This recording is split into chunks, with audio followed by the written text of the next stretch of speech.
You want the chicken feet?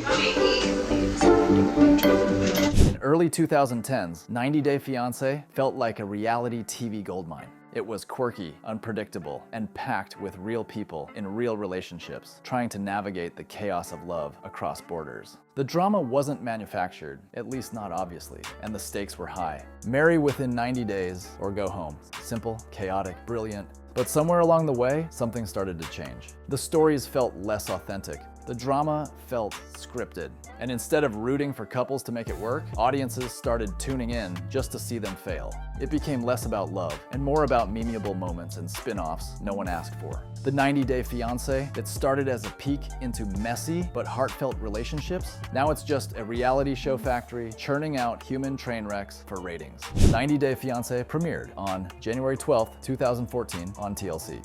The concept was refreshingly simple. Follow couples where one partner is an American citizen and the other is a foreign fiancé on a K-1 visa. They had 90 days to marry or the foreign partner would have to leave the country. The idea for 90 Day Fiancé came from Sharp Entertainment, a production company known for quirky, personality-driven reality TV. TLC saw an opening in the market for a show that mixed romance, immigration drama, and culture shock into one package. The K-1 visa premise was perfect. It gave a built-in deadline, legal stakes, and an emotional hook all in one. Producers originally pitched it as a docu-series that would explore love against the odds, diving into the challenges couples face when worlds and families collide. What they didn't realize was that this formula wasn't just compelling, it was ripe for drama that practically wrote itself. In its first seasons, the show offered a fascinating mix of cultures, personalities, and genuine love stories. Some couples were awkward but endearing. Others faced real immigration hurdles. And the drama came from situations that actually mattered. Back then, TLC wasn't oversaturating the brand with endless spin-offs. It was one show, one cast, and one simple premise that gave viewers a raw, unfiltered look at relationships under extreme time pressure. There were language barriers, family conflicts, and cultural misunderstandings. But at its best, it felt authentic. You could actually believe some of these people were in it for love. From 2014 to about 2017, 90 Day Fiancé was must-watch reality TV. It had unpredictable personalities, real emotional stakes, and just enough chaos to keep viewers glued to the screen without feeling like it was all manufactured. Couples like Russ and Paula, Lauren and Alexi, and Anfisa and George became household names in the reality TV world. And of course, the golden era gave us some of the most unforgettable, and let's be honest, unintentionally hilarious, personalities in reality TV history. Big Ed with his Mayo hair treatments. Since I met Rose, I want to look young for her. Questionable approach to romance became a walking meme before the season was even over. Pedro and Chantel's explosive family drama was so magnetic, it spawned its own spin-off.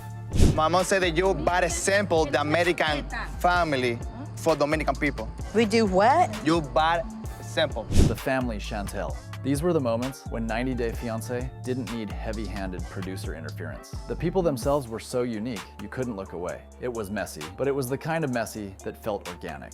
Every episode brought something new. A tense family dinner, a cultural clash, or a wedding day meltdown. The editing was tight, the drama felt natural, and the audience genuinely cared about the outcomes. This was when 90 Day Fiancé struck the perfect balance between entertainment and authenticity. It wasn't afraid to show quiet human moments, not just screaming matches. Watching felt like eavesdropping on real lives, and that's what made it addictive. Viewers didn't just watch the drama, they invested in these couples, hoping for happy endings. But as the ratings soared, TLC realized they'd struck gold. And that's when the magic started to slip. More camera crews, more manufactured drama, and suddenly, every couple had to be TV interesting instead of just real. The casting shifted from genuine couples to people who clearly wanted Instagram sponsorships and spin-off deals. The editing became more manipulative, milking every awkward pause into a cliffhanger. Scenes started to feel staged, with couples reenacting arguments for the cameras. And that's when the franchise exploded into spin-off overload, Happily Ever After.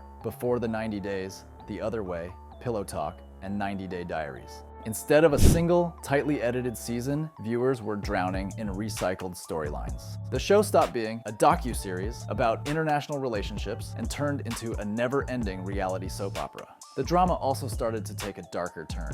What used to be tense but harmless arguments became storylines involving public humiliation, cheating scandals, and explosive confrontations that felt less like reality TV and more like emotional exploitation. Some cast members accused the show of pushing them to stay in toxic relationships just to keep filming, while others claimed producers deliberately stirred conflict off camera to make sure every scene had a blow-up.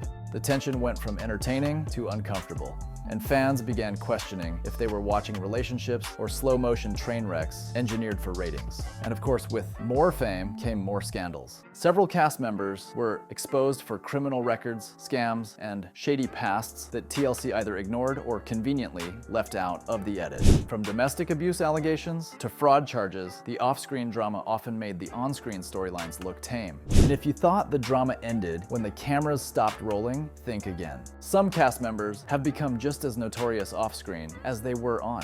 Take Jorge Nava, who was arrested in 2018 for possession of nearly 300 pounds of marijuana and ended up serving prison time. Or Larissa dos Santos Lima, who faced multiple arrests for domestic battery and eventually claimed TLC cut ties with her for doing adult content online. These aren't just messy breakups, they're headlines that make you wonder if TLC's background checks are done on Google with Safe Search turned on. Then there's Jeffrey Paschal, a Before the 90 Days cast member who was later convicted of aggravated kidnapping and domestic assault. His case sparked outrage from fans who questioned why someone with such a history was even allowed on the show in the first place. Add to that, Nicole Nafziger's endless clickbait Instagram posts about Azan being in the hospital, which turned out to be misleading for traffic. You've got a pattern of TLC leaning into scandal as free marketing. It's hard to tell if 90 Day Fiancé is a reality show or a low-budget crime anthology at this point. There's also the exploitation angle. Critics accuse the show of taking advantage of vulnerable people, editing them into caricatures for entertainment. Some couples have spoken out after filming, claiming scenes were scripted or taken out of context to make them look bad. And we can't forget the moments that went viral for all the wrong reasons. Like Big Ed lying about his height, asking Rose to shave her legs on camera. Last night when I noticed that your legs were kind of like mine, they were hairy. What? Yeah. Or Nicole repeatedly ignoring Azan's obvious disinterest. I don't know how to talk. Are you serious? The only thing that you can No. do is Don't even. just crazy. These became internet memes, but they also raised questions about whether the show was protecting its participants or just cashing in on their humiliation.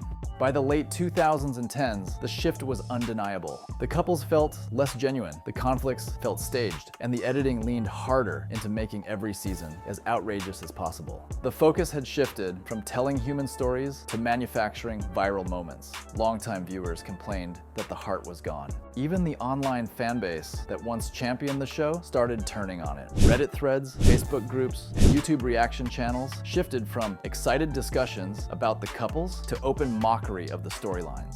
Fans began pointing out recycled plots, identical, surprise conflicts, and obvious producer manipulation. What was once a community rooting for love turned into a collective roast session, and the show didn't seem to care, as long as the memes kept the ratings alive. Instead of emotional investment, the show leaned on cringe factor and shock value. Ratings stayed strong, but the quality took a hit. Loyal fans who had been there since season 1 found themselves skipping episodes or abandoning the franchise altogether. The overproduction had turned what was once compelling reality TV into a scripted feeling soap, and the magic that made 90 Day Fiancé stand out had all but disappeared.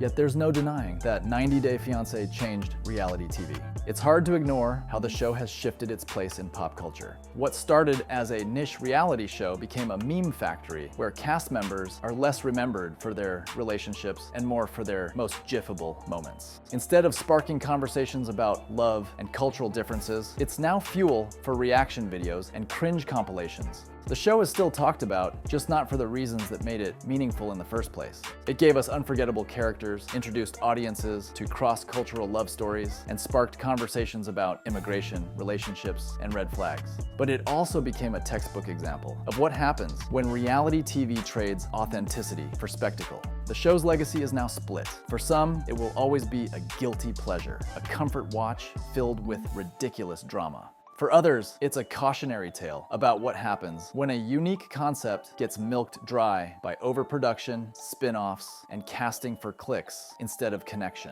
Just keep your comments about me to yourself. I'm not going to keep them to myself. I don't like you. I loathe Well, then you. keep your mouth shut. I will not keep my mouth shut, but don't call me a bottom feeder. The show sucks now because it stopped being about real love stories and started being about manufactured chaos. The 90-day deadline doesn't feel like a ticking clock anymore. It feels like a marketing gimmick. And the sad part? The original premise still had life in it. We could have kept seeing real couples, real stakes, and unpredictable endings. But now, it's just a carousel of recycled personalities who treat the show like an audition reel for Instagram sponsorships. 90 Day Fiancé didn't just lose its heart, it pawned it off for a few thousand likes and a TikTok brand deal. The magic is gone, the authenticity is gone, and now the only commitment left is TLC's commitment to milking this franchise until it's as fake as half the relationships on it.